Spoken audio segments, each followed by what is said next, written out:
Halo, selamat pagi, Traders Smart Indonesia. Jadi ada beberapa hal yang kita akan bahas hari ini. Yang pertama adalah gimana sih caranya kita bertransaksi di forex trading. Ya, terutama kita akan bahas hari ini adalah di Go Trading dengan hasil yang konsisten. Nah, yang pertama kegiatan yang kita harus lakukan adalah kita melakukan persiapan-kesiapan.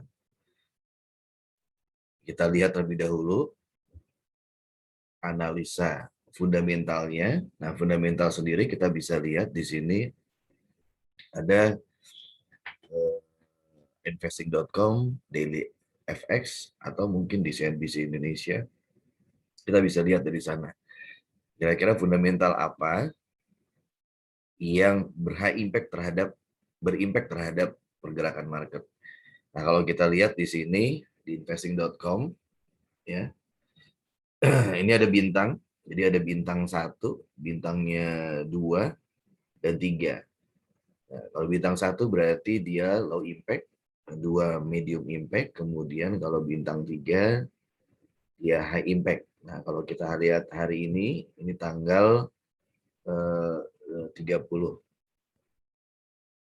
Maret 2021,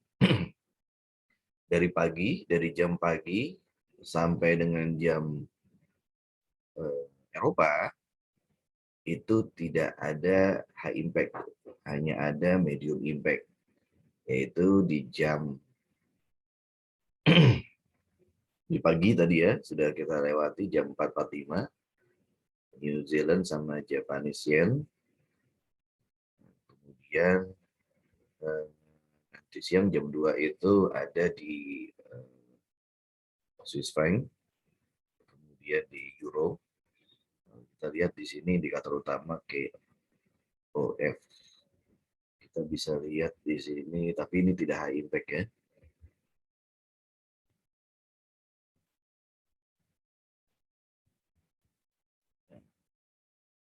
Jadi biasanya sih kalau tidak ada high impact, kemungkinan satu mata uang, misalkan euro to USD. Nah, biasanya kalau tidak ada high impact, euronya akan lebih kuat daripada USD-nya. Itu kalau mata uang atau forex trading. Nah, kalau emas berarti kalau USD-nya dia turun, berarti emasnya naik. Kita bisa lihat dari sini satu mata uang ke mata uang yang lain, baru kita konversikan lagi ke nilai emas atau gold. Oke, jadi kalau kita lihat di sini, kita mau bikin jurnal dari jam Asia sampai jam Eropa, ini ada kemungkinan untuk beberapa mata uang lebih menguat karena tidak ada fundamental yang signifikan untuk membuat eh, nilai eh, mata uangnya turun atau dia naik. Jadi biasanya lebih menguat ke masing-masing mata uang. Oke, jadi misalkan euro to USD berarti euronya menguat, kemudian GBP USD berarti GBP-nya menguat. Oke. Nah, terhadap gold berarti balikannya, berarti dolar turun berarti emasnya naik. Nah, nanti malam ada impact di jam Amerika jam 9, ya. Itu kepercayaan konsumen. Itu di sini di sebelah kanannya ada nilai sebelumnya, kemudian perkiraan, reviews atau forecast. Nah, kalau kita lihat reviewsnya itu nilainya 91,3, kemudian forecastnya 96,9. Nah, berarti kalau kita lihat di sini dari tingkat kepercayaan konsumennya naik 96,9%, berarti kemungkinan dolar yang menguat. Dolar yang menguat, mata uang yang lain mungkin akan terkoreksi, begitupun dengan gold. Oke, itu secara fundamental. Kemudian kita lihat lagi di sini secara teknikal. Nah, kalau kita lihat secara teknikal biasanya dalam hal bertransaksi kita bisa menggunakan Dua plan. Yang pertama adalah plan transaksi day trade. Day trade itu transaksi harian yang kita lakukan berdasarkan fundamental dan teknikal harian. Jadi kalau kita lihat di sini, biasaan ini chart gold ya. Kita transaksi dengan gold trading menggunakan untuk transaksi day trade menggunakan time frame M30 dan H1. Indikator yang kita gunakan ada stochastic oscillator, ya, stochastic oscillator. Kemudian Bollinger Band yang hijau ini ada 3 garis. Upper band, middle band, lower band. Jadi Bollinger atas, Bollinger tengah, Bollinger bawah. Dua indikator ini bisa kita gunakan untuk analisa dasar teknikal. Kita bisa tambahkan lagi parabolik. Kita bisa tambahkan lagi dengan fractal. Jadi banyak analisa yang bisa kita gunakan. Fractal dan parabolik ini adalah yang kita pakai untuk penguatan opini, penguatan pengambilan posisi. Jadi kalau kita sudah ambil posisi buy, kalau fractalnya sudah keluar, kemudian Bollingernya sudah keluar, berarti kemungkinan kuat, semakin kuat untuk marketnya itu rebound atau retrace. Oke, nah untuk transaksi day trade kita gunakan M30 dan H1. Kalau kita lihat candle sekarang, kita lihat M30-nya. Nah, ini pergerakan yang kita harus hindari ya. Jadi market ini sekarang kalau kita lihat Bollinger Band-nya lagi sideways. Jadi marketnya lagi tidak bergerak. Ya.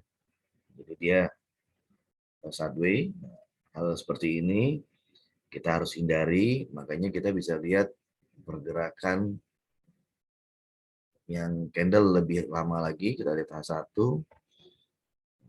Di sini dari Bollinger-nya, Bollinger bawahnya atau lower band-nya ada level 1703.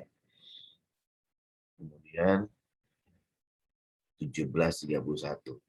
Nah, kalau kita kombinasikan antara fundamentalnya, fundamental tadi tidak ada high impact, berarti kemungkinan mata uang, kebanyakan mata uang yang versus dengan USD itu naik, berarti USD-nya turun, berarti gold-nya naik. Jadi kalau kita mau ambil posisi buy sekarang, bagusnya di mana? Nah, kita lihat di sini, di H1 ada Bollinger Band, di lower band itu ada level 1703. Nah, di sini kita bagus pengambilan posisi buy. Apalagi kalau kita lihat dari stokastiknya masih di bawah. Jadi kemungkinan dia naik itu besar. Oke, nah, jadi jurnal trading kegiatannya biasanya kita lihat dulu cara teknikalnya, kemudian fundamentalnya, kemudian teknikalnya. Nah, ini transaksi harian. Jadi transaksi harian kita gunakan fundamental hari ini, kemudian teknikal M30 dan H1. Oke, nah kemudian yang kedua, transaksi long term. Nah, long term yang biasanya kita gunakan, chartnya adalah chart time frame D1 dan weekly. Oke, kita bergeser ke D1 dan weekly.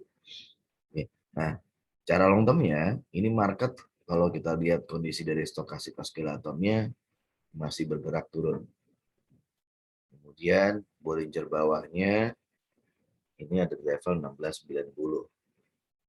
Market sekarang ada level 1713. Jadi kalau kita lihat dari pergerakan sekarang, ini belum pas untuk kita pengambilan transaksi long term. Karena indikatornya masih menunjukkan marketnya akan turun. Jadi kita pisahkan nih. Kalau misalkan transaksi day trade-nya itu tidak memungkinkan untuk long term, kita jangan long term. Jadi kita hanya day trade aja. Gunakan yang namanya target profit dan stop loss.